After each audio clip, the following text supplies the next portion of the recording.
नमस्कार दोस्तों आज ग्लैंड फार्मा के ऊपर चर्चा करने के लिए आया हूँ।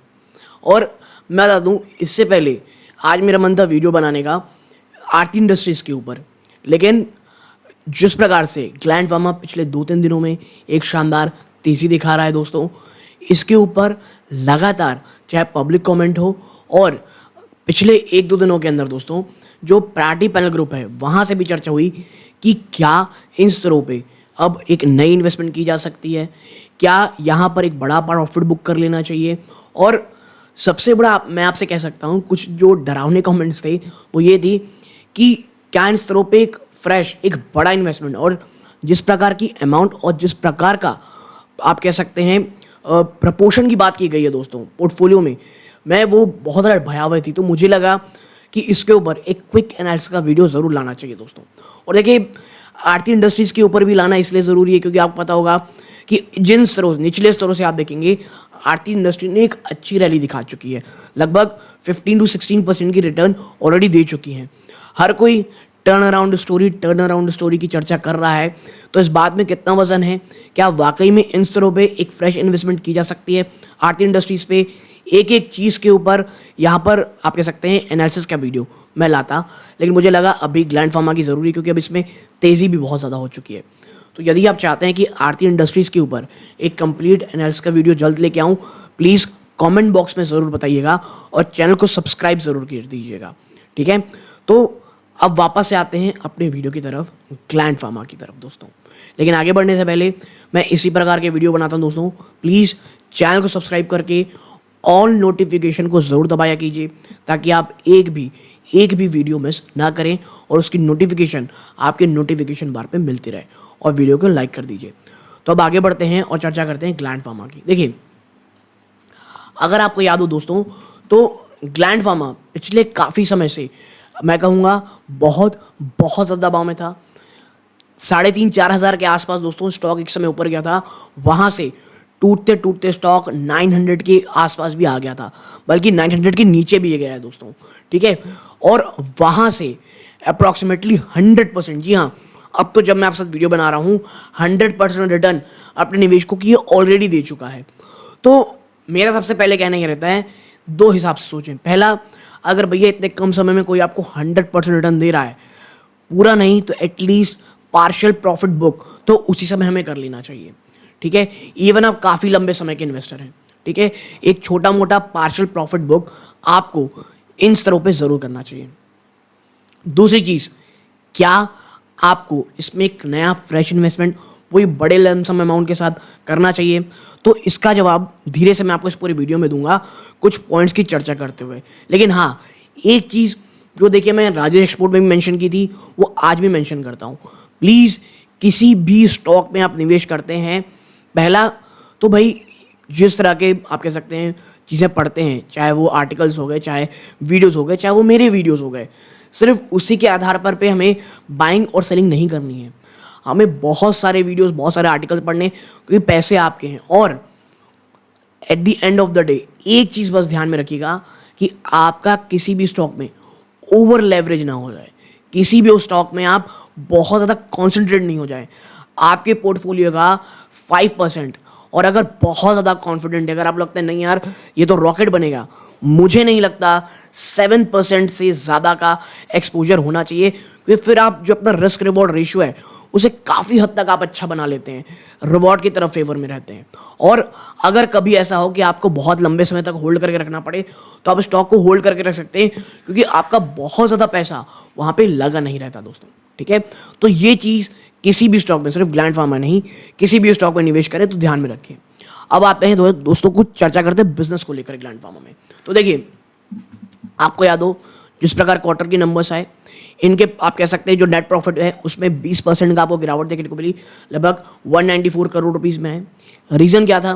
देखिए, सबसे बड़ा reason high depreciation, high finance cost, ये कुछ 2 रीजन्स थे, और भी 1-2 रीजन्स थे, बट ये मुझे लगता है मेन रीजन्स थे जिस कारण आपको दबाव देखने को मिला, ठीक है। और सबसे बड़ा साइन इस बार निवेशकों को ये लगा है कि शायद वापस से ग्लैंड फार्मा ट्रैक में आ रही है दोस्तों, ठीक है। तो जो परफॉर्मेंस थी कोई बहुत आउटस्टैंडिंग नहीं, हाँ इन लाइन थी। लेकिन जिस प्रकार का भयावह, जिस प्रकार का आप कह सकते हैं डरावना माहौल बना दिया गया, निवेशकों को यही रिजल्ट बहुत ज़्यादा अच्छे लगने लग गए। इस रिजल्ट में क्या हुआ दोस्तों, जो इन्होंने एक सिनेक्सी, जो अब इन्हीं की पार्ट है दोस्तों, बिजनेस पार्ट है, इन्हीं के एक बिजनेस का एक पार्ट है सिनेक्सी। उसमें क्या हुआ दोस्तों, कुछ आप कह सकते हैं एक एनुअल समर क्लोजर हुआ फ्रांस और बेल्जियम में, जो कि होता है, जिस कारण वहाँ से पार्शियल रेवेन्यू हमको देखने को मिला, ना कि पूरी तरह से। ठीक है, तो ये भी एक छोटा मोटा आप कह सकते हैं निगेटिव असर इस बार के नंबर्स में था। ठीक है, लेकिन याद रखिएगा सिनेक्सी का रोल सिर्फ इसी में नहीं है। आपको थोड़े समय बताऊंगा कि सिनेक्सी का रोल आने वाले समय में कैसे बहुत ज़्यादा इंपॉर्टेंट होने वाला है। ठीक है, जो फ्रांस की इन्होंने कंपनी खरीदी हुई है। तो देखिए, इस बार हमको इनलाइन परफॉर्मेंस के बावजूद चीज़ें देखने को मिली, लेकिन जो एक और बहुत पॉजिटिव चीज़ हुई दोस्तों, वो क्या थी, देखिए फाइनेंशियल 23 में लगभग 31% का हमको आप कह सकते हैं यहाँ पर अर्निंग में गिरावट देखने को मिली, क्योंकि बहुत सारी हेडविंड्स देखिए, मैं हमेशा कहता हूँ दो चीज़ होती हैं, टेलविंड, हेडविंड्स। टेलविंड मतलब बहुत पॉजिटिव चीज़ें, स्टॉक को आप कह सकते हैं या बिजनेस को बहुत फ़ायदा देंगी। हेडविंड वो होती है जो परेशानी का सबब होती है, जो ये दर्शाती है कि भाई साहब चीज़ें थोड़ी अच्छी नहीं है। तो फाइनेंशियल 23 में वाकई चीज़ें अच्छी नहीं थी और बहुत ज़्यादा गिरावट देखने को मिली। लेकिन अब क्या होता है, अब वापस से चीज़ें अच्छी देखने को मिल रही हैं दोस्तों, और आप कह सकते हैं कंपनी लगातार दोस्तों अपने जो पोर्टफोलियो है, खास करके जो इसकी स्ट्रेंथ है कॉम्प्लेक्स प्रोडक्ट पोर्टफोलियो, उसे लगातार बढ़ते चली जा रही है दोस्तों, बढ़ा रही है उसको। और ऑलरेडी 1 FTA प्रोडक्ट जो है वो फाइल कर दी चुके हैं, और 2 जल्द ही फाइल करने वाले दोस्तों रेगुलेटरी अथॉरिटीज़ के सामने। सिर्फ चीज़ें इतनी नहीं है दोस्तों, मैनेजमेंट ने ये कहा है कि लगभग 14 नए लॉन्चेस जो USA में हमने किए हैं प्रोडक्ट के, उसमें से 4 लॉन्चेस वो नए हैं, बाकी कुछ रीलॉन्चेस भी हैं दोस्तों। ठीक है, और इतना ही नहीं, ये वापस से जो एक कहते हैं ना दोस्तों पॉजिटिव माहौल कह लीजिए, पॉजिटिविटी कह लीजिए, वो वापस स्टॉक में देखने को मिल रही है। लेकिन मैं फिर वही कहूँगा, मैं हमेशा कहता हूँ कि जब चीज़ें बहुत ज़्यादा अच्छी दिख रही हूँ, सिर्फ उसमें खरीदारी के पीछे नहीं चले जाना है। आप अगर ग्लैंड फार्मा में निवेश कर रहे हैं तो आज भी 2 चीज़ याद रखिएगा। पहली, आज भी इसकी पेरेंट कंपनी एक चाइनीज़ है, फ्यूजन फार्मा। तो उस समय जो गिरावट की बातें चल रही थी, जब एक बहुत नेगेटिव माहौल था, वो यही था कि भाई साहब चाइनीज़ इसकी कंपनी पेरेंट कंपनी है, कुछ भी हो सकता है, कुछ भी नेगेटिव खबर आ सकती है, क्योंकि कुछ भी वहाँ पर क्लियरली हमको नहीं पढ़ने को मिलता। तो आज भी ये चीज़ ध्यान रखिए। अगर आप जो मैंने पहले सवाल था, दूसरा सवाल था थोड़ी देर पहले कि क्या इन स्तरों पे बड़ा एक लमसम निवेश किया जा सकता है, प्लीज़ याद रखिएगा, आज भी ग्लैंड फार्मा का जो एक पेरेंट कंपनी है वो फ्यूजन फार्मा चाइनीज़ कंपनी है। तो वहाँ पे अगर छींक भी आएगी तो यहाँ स्टॉक को बुखार हो जाएगा, ये चीज़ ध्यान में रखिएगा। और दूसरा, आप एक फार्मा कंपनी में निवेश कर रहे हैं, आए दिन US FDA के ऑब्जर्वेशन हो जाते हैं, कुछ अप्रूवल नहीं मिल गए तो कुछ ऐसी थोड़ी बहुत चीज़ें होंगी क्योंकि जो फार्मा में होती रहती हैं, तो उसके कारण अगर कोई बड़ी गिरावट होती है, एक बड़ा सेल ऑफ आता है, तो उस समय अगर आप घबराहट करेंगे, उस समय पैनिक मोड में आएंगे, तो प्लीज़ स्टॉक से निकल जाएं दोस्तों, स्टॉक में निवेश ना करें। क्योंकि फार्मा कंपनी में अगर निवेश कर रहे हैं तो पार्ट और पार्शियल है दोस्तों ऐसी कंपनी में निवेश करने का, क्योंकि वो इश्यूज आते रहेंगे। ठीक है, तो ये चीज़ प्लीज़ अपने दिमाग में रखिएगा।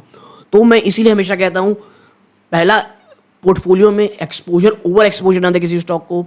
जिस सेक्टर में आप निवेश कर रहे हैं तो उसमें जो मैंडेटरी रिस्क होते हैं वो अपने ध्यान में रखें, तो ग्लैंड फार्मा के साथ वो आता है। ठीक है, हाँ, अब पॉजिटिविटी देखने को मिल रही है, जो नए नए लॉन्चेस कंपनी प्रोड्यूस कर रही है। इतना ही नहीं, जो मैंने आपको बताया दोस्तों कि कंपनी कॉम्प्लेक्स प्रोडक्ट में आ रही है।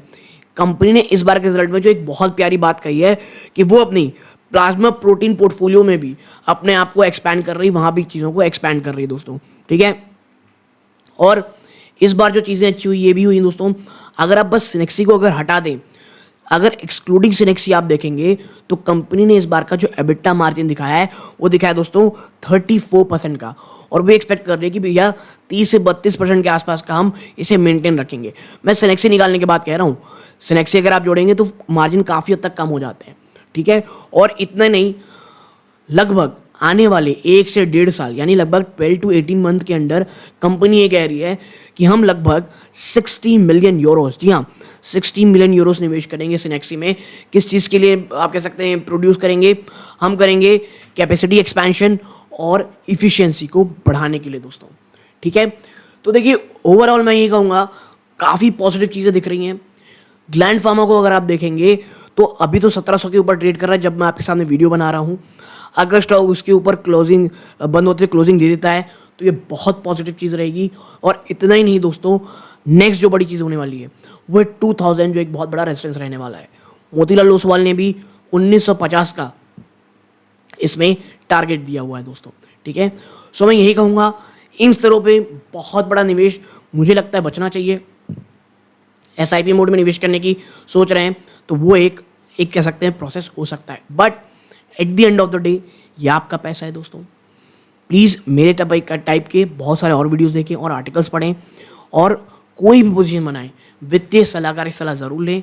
ये प्योरली एक एजुकेशन पर्पज़ के लिए दोस्तों, कोई भी बाइंग और सेलिंग रिकमेंडेशन आपके साथ मैंने नहीं दी है दोस्तों, ठीक है।